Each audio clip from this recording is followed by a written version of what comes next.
Man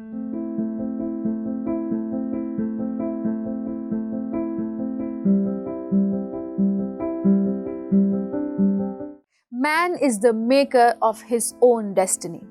इंसान अपना भाग्य खुद ही निर्माण करता है। ये सुनने के बाद प्रश्न आता है कि अगर हम अपना भाग्य खुद ही बनाते हैं तो फिर हम दुख क्यों भुगत रहे हैं? हमें तो सिर्फ सुखी रहना चाहिए, है ना?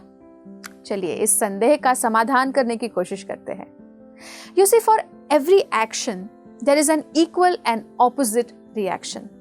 हमारी हर एक क्रिया का समान और विपरीत प्रतिक्रिया अवश्य होती है। ये तो साइंस में हम सब ने पढ़ा है, सुना है ना? देखिए, जैसे अगर एक बॉल है तो उसको दीवार पर फेंका जाए तब वो वापस तो आएगा ही ना। हमारे पास चॉइस सिर्फ इतना है कि हम क्या एक्शन या क्या कार्य कर रहे हैं, और ये कार्य करने के बाद हमारे पास कोई चॉइस नहीं, कोई विकल्प नहीं होता कि उसका रिएक्शन या प्रतिक्रिया कैसी होनी चाहिए। वो रिएक्शन हमारा भाग्य है, लेकिन उसे क्रिएट तो हमने ही किया है ना। उदाहरण के साथ ये बात और अच्छे से स्पष्ट हो जाएगी।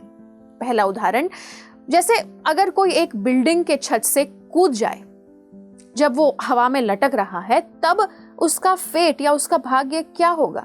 जमीन पर गिरकर मर जाना, है ना? यही उसका भाग्य होगा।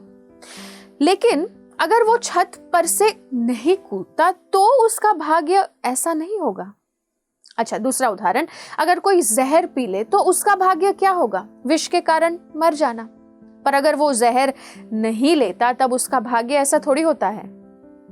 तीसरा उदाहरण, अगर मैं एयरपोर्ट जाऊं और लंदन के लिए एक फ्लाइट लूं और फ्लाइट के टेक ऑफ यानी उड़ान के 1 घंटे बाद मैं एयर होस्टेस को बोलूं कि अब मुझे लंदन नहीं जाना, तो फ्लाइट अथॉरिटीज मुझे क्या कहेंगे? वो कहेंगे कि अब तो आपके भाग्य में लंदन जाना ही लिखा है, क्योंकि आप ऑलरेडी फ्लाइट में बैठ चुके हैं। अब ऐसा और कोई तरीका नहीं जिससे कि आप लंदन ना जा सके। तो जब हम कोई भी कर्म कर लेते हैं तो हमें रिएक्शन या उसके कर्म का फल जरूर मिलता है। वही कर्म फल, वही रिएक्शन हमारा भाग्य बन जाता है। लेकिन हमें क्या कर्म करना है ये चुनाव तो हमारे हाथ में है ना। अगर हम अच्छे कर्म करें तो फल भी अच्छा ही होगा, और अगर बुरे कर्म करें तो फल तो बुरा ही होगा ना। क्योंकि आम के पेड़ से आम का ही तो फल निकलेगा, करेला थोड़ी निकलेगा। और करेले के बीज से करेला ही निकलेगा, आम थोड़ी आएगा। एक बार हमने कोई कर्म कर लिया, फिर उसका फल भोगना अनअवॉइडेबल है, अटल है, अनिवार्य है। लेकिन हमारे पास कर्म चुनने का पूरा विस्तार है कि हम पूर्ण स्वतंत्रता से निर्णय ले सकते हैं, अपने आप को सिखा सकते हैं और समझा सकते हैं कि सबसे बेस्ट और उचित निर्णय क्या होगा।